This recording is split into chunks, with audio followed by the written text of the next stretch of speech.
everyone, Charlotte here from New Zealand Shores. Today we are joined with Gareth from Line Group, and we're going to go over the process of buying a house in New Zealand, what that looks like, who can purchase a house, and the things you might need to consider. So over to you, Gareth. I'll let you give yourself a bit of an introduction there. Yeah, thanks, Charlotte. Yeah, so I'm Gareth. I'm from Line Group Mortgage Brokers, and basically mortgage broker in Waikato. So I've been working as a mortgage broker in finance for 24 years.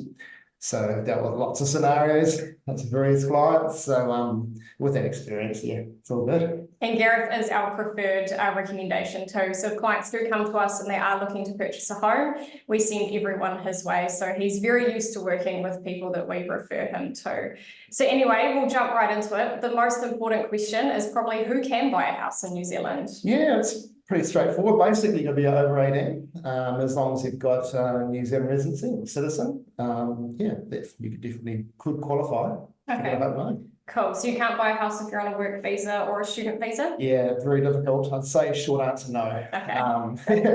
Yeah, so and certainly not without consent through the Overseas Investment Office. Which I've heard is very expensive. So perhaps best to wait till you've got that resident visa to save yourself probably several $1,000s. Yeah, for sure. Cool. So obviously we've just gone over that. There aren't any options if you aren't a resident. So important to get that residency visa first. And that's of course where we come in. So we can manage that through for you, and then once you've got that residence, we can pop you over to Gareth. So what are banks mostly looking for in New Zealand when you're wanting a mortgage? So generally what we do is there's a couple of things they look at. Firstly, the deposit, what you've got saved up. In an ideal world, you'd have 20% deposit. Okay. It's not a major, but if you've got 20% deposit, then it makes it a lot easier to get an approval. Cool. Also makes it cheaper for rates and stuff like that. So yeah, so the deposit itself, it doesn't have to be just purely savings you've got in your account. It could be a sale of a house maybe overseas, or you've got a vehicle you've sold that can form part of the deposit. It can be even inheritance or a gift from family. Oh. Yeah, and so we go through all that anyway and see where you're at.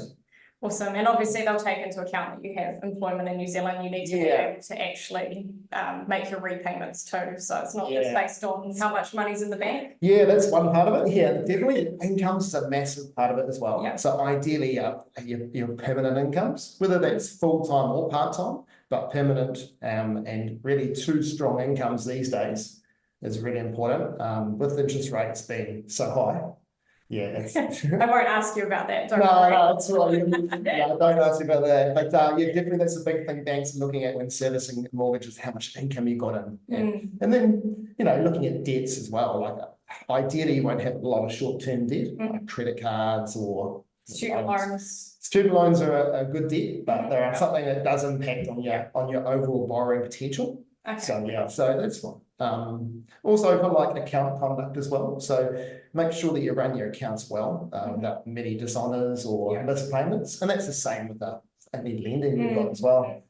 So banks will look at if you've got debt overseas, perhaps if you've got vehicle debt or other mortgages overseas, they'll take that into account as well. Yeah, definitely. And so overseas credit cards are a big one as well. So if you've got a huge limit, that definitely indicates what you can borrow with a bank. So ideally not having a credit card overseas or a very low limit will certainly help. Okay, cool. Perfect.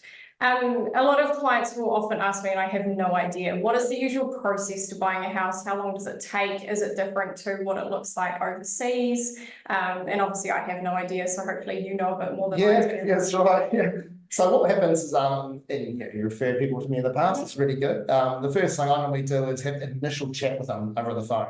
Just get a bit of an idea about their little bit of goals, what they're looking at doing, what kind of price range they're looking at. And then I'll go and meet them, or if they're all over the country, I'll just do a video call and then have a conversation with them, get a good idea where they're at. And then that's kind of the first plan. And then from that, we need to generally send an email with our disclosures and stuff like that. Just all the information we need, like your incomes, like your deposit, account statements and all that. And then once we've got all those, we then kind of prepare it all with our team at Line Group and then send it to the banks for an approval.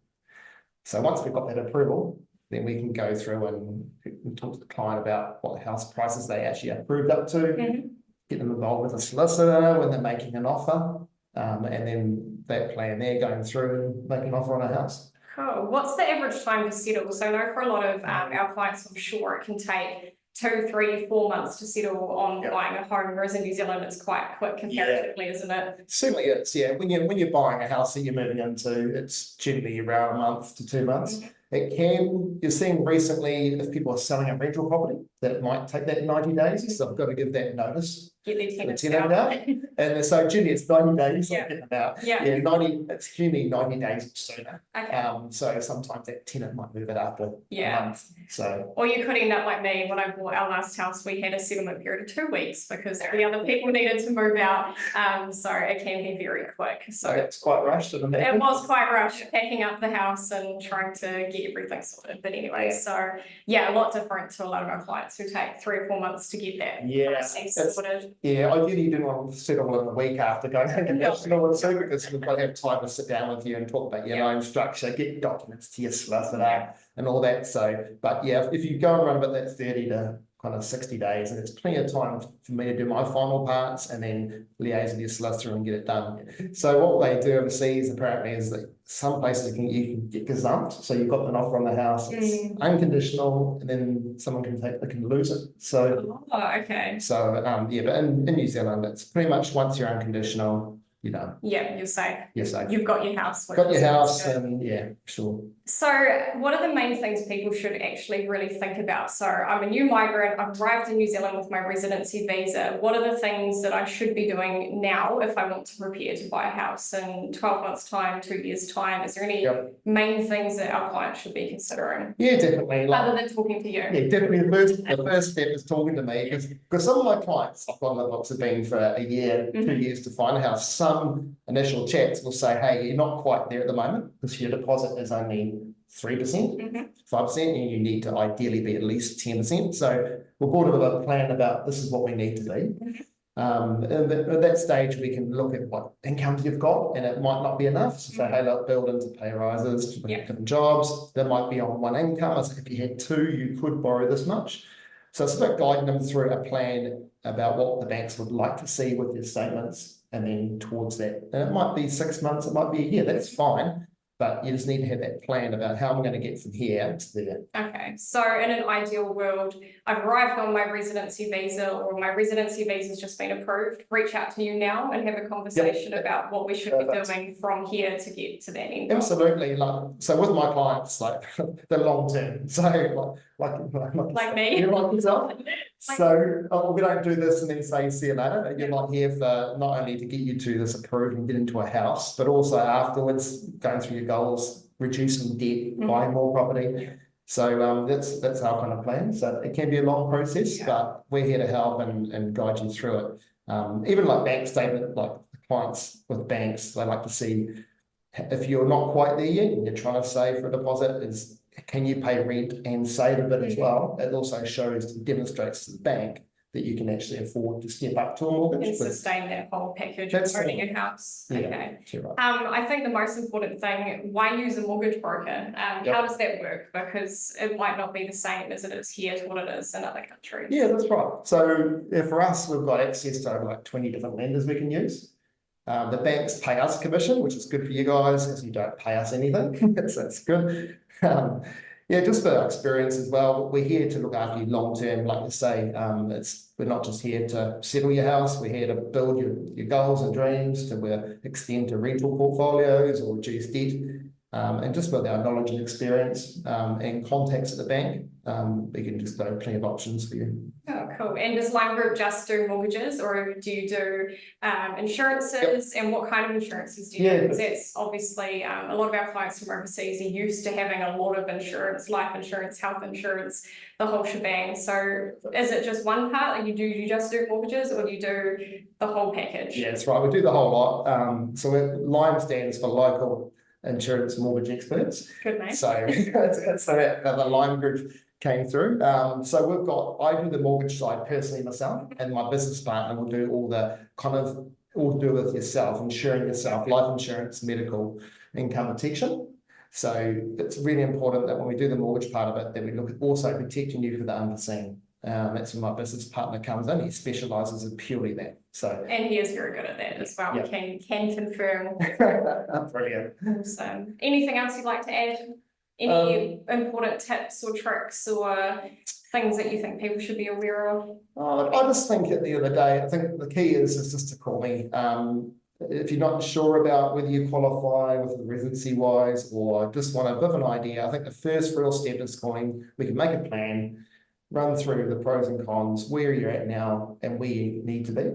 That's probably the best thing, but just really keep saving. Try and get pay rises as much as you can, and then and we'll build a plan with you, whether it's 6 months, 12 months, or straight away in buying a house. Perfect. And what's your best contact? What's the best way to get in touch with you? But the best thing would be just email. Okay. The best part to start with, and then just give us your contact details, and then I will just get a hold of you and have that initial chat. Awesome. And go from there. All right. We'll pop Gareth's email in the blurb below the video, but otherwise it's gareth@limegroup.co.nz, and he is wonderful. So he will let you know what you need to do to buy a house. And if you've got any questions about either the migration process to get your residency visa sorted, please get in touch with me, Charlotte at New Zealand Shores. Again, that'll be in the blurb below. Otherwise, mortgage related, please do reach out to Gareth at Lime Group. And if you are interested in insurance as well, he can put you in touch with Steve, who manages that. Awesome. Thanks for your time today, everyone. Looking forward to our next video. And in the meantime, please reach out. Yeah, thanks. Bye. Bye.